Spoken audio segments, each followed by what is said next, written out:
जय श्री कृष्ण। राधे राधे। आप सभी का दिन शुभ और मंगलमय हो और भगवान श्री सूर्य नारायण की कृपा आप पर सदैव बनी रहे। आज सुनिए ज्येष्ठ मास का महात्म्य का अध्याय 6वां। इससे पहले के अध्याय में आपने भगवान श्री सूर्य नारायण की रथ यात्रा के फल का वर्णन सुना था। आज सुनिए रथ सप्तशती तथा भगवान सूर्य की महिमा का वर्णन तथा भगवान सूर्य के द्वारा योग का वर्णन और ब्रह्मा जी द्वारा को दिया गया क्रिया योग का उपदेश। ब्रह्मा जी बोले, हे रुद्रदेव, माघ मास के शुक्ल पक्ष की षष्ठी तिथि को उपवास करके गंध आदि उपचारों से भगवान सूर्य नारायण की पूजा कर रात्रि में उनके सामने शयन करें। सप्तमी में प्रातः काल विधि पूर्वक पूजा करके और उदारता पूर्वक ब्राह्मणों को भोजन कराएं। इस प्रकार 1 वर्ष तक सप्तमी को व्रत कर रथ यात्रा करें।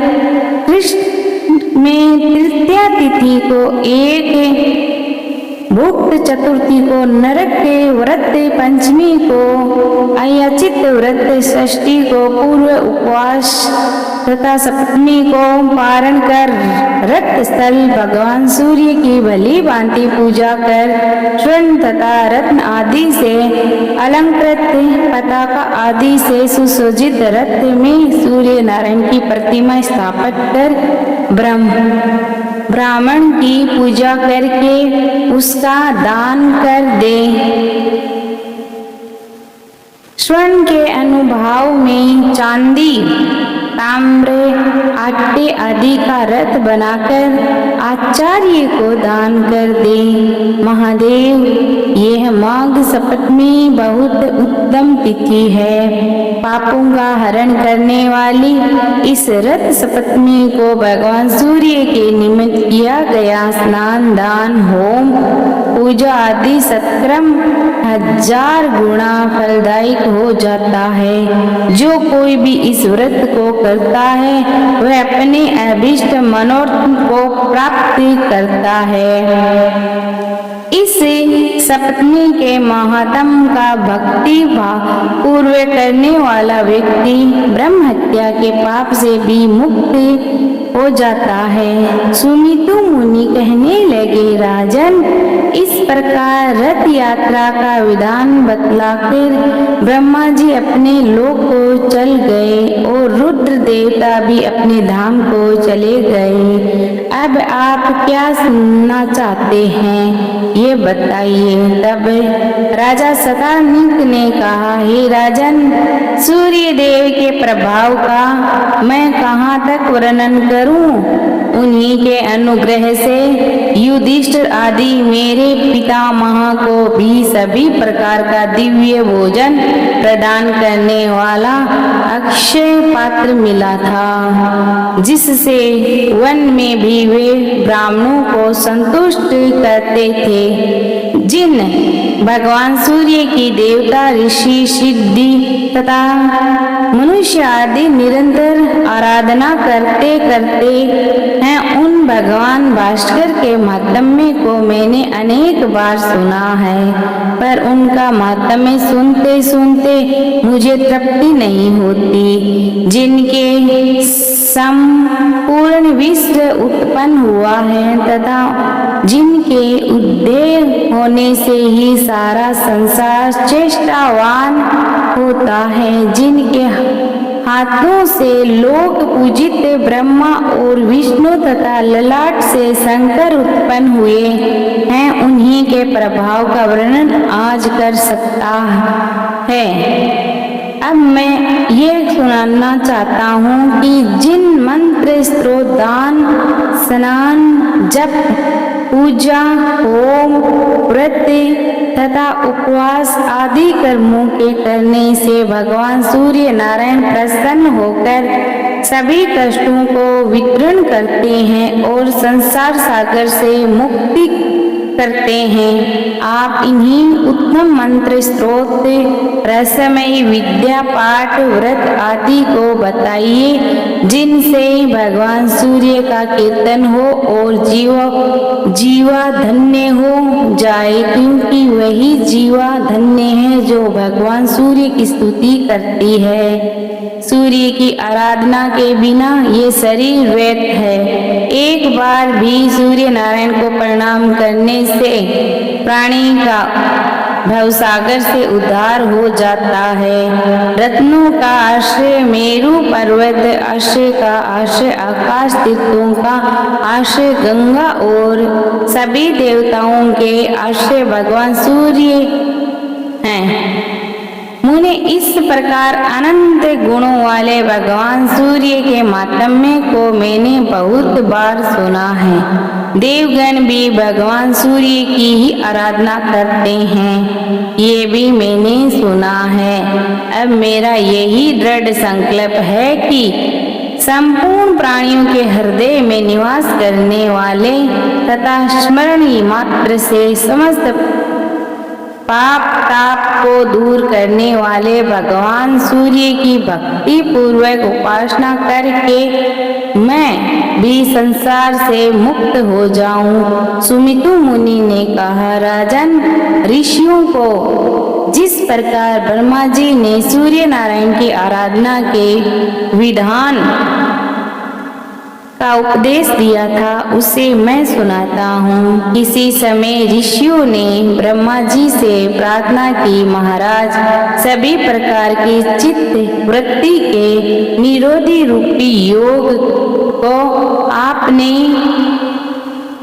केवल्य पद को देने वाला है, किंतु ये योग अनेक जन्मों की कठिन साधना के द्वारा प्राप्त हो जाता है, क्योंकि इंद्रियों को आकृष्ट करने वाले विष से अत्यंत दुर्जय हैं। मन किसी प्रकार से स्थिर नहीं होता, राग द्वेष आदि दोष नहीं छूटते और पुरुष अक्लप आयु होते हैं। इसीलिए योग सिद्धि का प्राप्त होना अतिशय कठिन है। अतः आप ऐसे किसी साधन का उपदेश करें जिससे बिना परिश्रम के ही निस्तार हो सके। तब ब्रह्मा जी ने कहा, मुनिवेश्वर, यज्ञ, पूजन, नमस्कार, जप, व्रत, उपवास और ब्राह्मण भोजन आदि से सूर्य नारायण की आराधना करना ही इसका मुख्य उपाय है। यह क्रिया योग है। मन, बुद्धि, क्रम, दृष्टि आदि से सूर्य नारायण की आराधना से तत्पर रहे। वे ही ब्रह्मा, अक्षर, सर्वव्यापी, सर्वकर्ता, व्यक्ति, अचिंतनीय और मोक्ष को देने वाले हैं। अतः आप उन्हीं की आराधना करें, अपने मनवांछित फल को प्राप्त करें और भव सागर से मुक्त हो जाएं। ब्रह्मा जी से यह सुनकर मुनिगण सूर्य नारायण की उपासना रूपे क्रिया योग में तत्पर हो गए।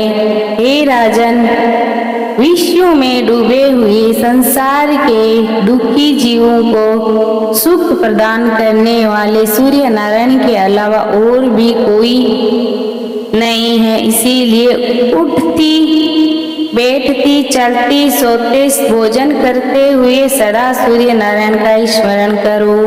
भक्ति पूर्वक उन्हीं की आराधना में प्रवृत्त हो जाओ, जिससे जन्म मरण आदि व्याधि से युक्त इस संसार समुद्र से तुम पार हो जाओगे। जो पुरुष जगत करता, सदा वरदान देने वाला, दयालु और ग्रहों के स्वामी श्री सूर्य नारायण की शरण में जाता है, वह अवश्य ही मुक्ति प्राप्त करता है। सुमितु मुनि ने पुण्य कहा, राजन, प्राचीन काल में दंडी को ब्राह्मण हत्या लग गई थी। इससे ब्रह्म हत्या के पाप को दूर करने के लिए उन्होंने बहुत दिनों तक सूर्य नारायण की आराधना और स्तुति की। उससे प्रसन्न होकर भगवान सूर्य नारायण उनके पास आए।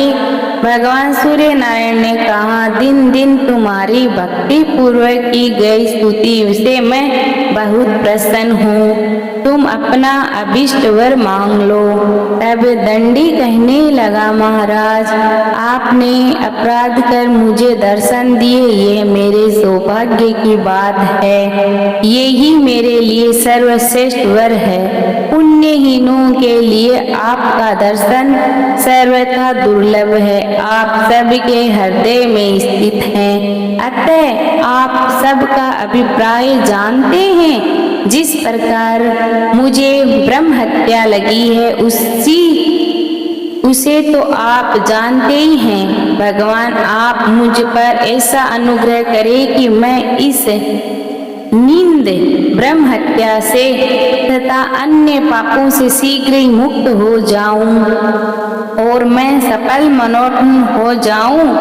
आप संसार से उद्धार का उपाय बतलाओ, जिसके आचरण से संसार के प्राणी सुखी हो। दंडी के इस वचन को सुनकर योग वेता भगवान सूर्य ने उन्हें निर्भय योग का उपदेश दिया, जो दुख के निवारण के लिए औषध रूप हैं। दंडी ने हाथ जोड़कर प्रार्थना करते हुए कहा, महाराज यह निष्कट योग तो बहुत कठिन है, क्योंकि इंद्रियों को जितना मन को स्थिर करना, अहम शरीर आदि का अभिमान है और ममता का त्याग करना, राग द्वेष से बचना, ये सब अतिशय कष्ट सांदेह हैं। ये बातें इस जन्म के अभ्यास करने से प्राप्त होती है। अतः आप ऐसा साधन बतलाइए जिससे अनायास बिना विशेष परिश्रम के ही फल की प्राप्ति हो जाए।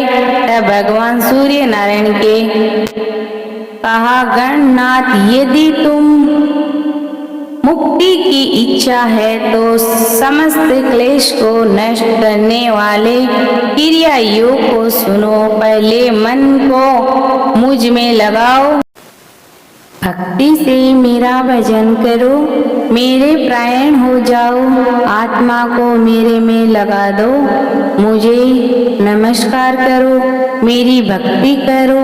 संपूर्ण ब्राह्मण मंडल में मुझे परिवर्तना पूर्वक द्वेषों का विनाश हो जाओ और तुम मुझे प्राप्त कर लोगे। भली भांति मुझ में आसक्त हो जाने पर राग और लोभ आदि दोषों के नाश हो जाने से कृतज्ञ हो जाती है।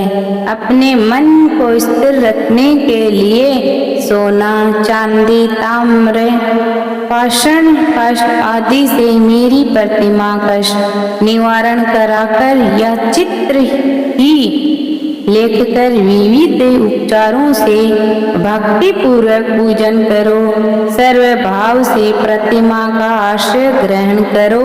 चलती फिरती भोजन करती आगे पीछे ऊपर नीचे जी उसी का ध्यान करो। उस पवित्र तीर्थों के जल से स्नान कराओ। गंध, पुष्प, वस्त्र, आभूषण, विविध नैवेद्यों और जो पदार्थ स्वयं को प्रिय हो उन्हें अर्पण करो। इन विविध उपचारों से मेरी प्रतिमा को संतुष्टि करो। कभी गान की इच्छा हो तो मेरी मूर्ति के आगे मेरा गुण गाओ। सुनने की इच्छा हो तो हमारी कथा सुनो। इस प्रकार मुझ में अपने मन को अर्पण करने से तुम्हें परम पद की प्राप्ति हो जाएगी। सभी कर्म मुझ में अर्पण करो, डरने की कोई बात नहीं। मुझ में अपने मन को लगाओ तो कुछ करो, मेरे लिए करो। ऐसा करने से तुम ब्रह्म हत्या आदि से भी सभी दोषों से, सभी पापों से रहित होकर मुक्त हो जाओगे। इसीलिए तुम इस क्रिया योग का आश्रय ग्रहण करो। तब दंडी बोले, महाराज इस अमृत रूपी क्रिया योग को आप विस्तार से कहिए, क्योंकि आपके बिना कोई भी इससे बतला में असहमत नहीं है। यह अत्यंत गोपनीय है, पवित्र है। तब भगवान श्री सूर्य नारायण ने कहा, तुम चिंता मत करो, इससे संपूर्ण क्रिया योग का ब्रह्मा जी तुमको विस्तार पूर्वक उपदेश करेंगे और मेरी कृपा से तुम इस ग्रहण करोगे। इतना कहकर तीनों लोकों के दिव्य स्वरूप भगवान सूर्य अंतर्ध्यान हो गए और दंडी ने भी ब्रह्मा जी के धाम को वह चल गए। ब्रह्मलोक पहुंचकर दंडी सूर्य जी चतुर्मुख ब्रह्मा जी को प्रणाम कर कहने लगे। दंडी ने प्रार्थना पूर्वक कहा, ब्रह्मा मुझे भगवान सूर्य देव ने आपके पास भेजा है। आप कृपया कर मुझे क्रिया योग का उपदेश करें, जिससे संहारे में शीघ्र ही भगवान सूर्य को प्रसन्न कर सकूं।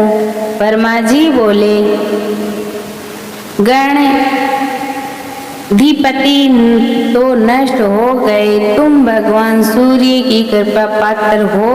यदि सूर्य नारायण की आराधना करने की इच्छा है तो प्रथम दीक्षा ग्रहण करो, क्योंकि दीक्षा के बिना उपासना नहीं होती। अनेक जन्मों के पुण्य से भगवान सूर्य से भक्ति होती है।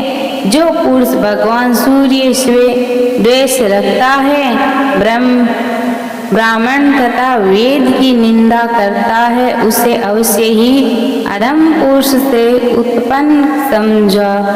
माया के प्रभाव से ही अधम पुरुषों की कुकर्म में प्रवृत्ति होती है और अनेक सवलभ शेष रहने से सूर्य की आराधना के लिए दीक्षा की इच्छा होती है। इस भव सागर में डूबने वाले पुरुषों का हाथ पकड़कर उद्धार करने वाले एकमात्र भगवान सूर्य ही है। इसीलिए तुम दीक्षा ग्रहण करके भगवान सूर्य में तन्मय होकर उन्हीं की उपासना करो।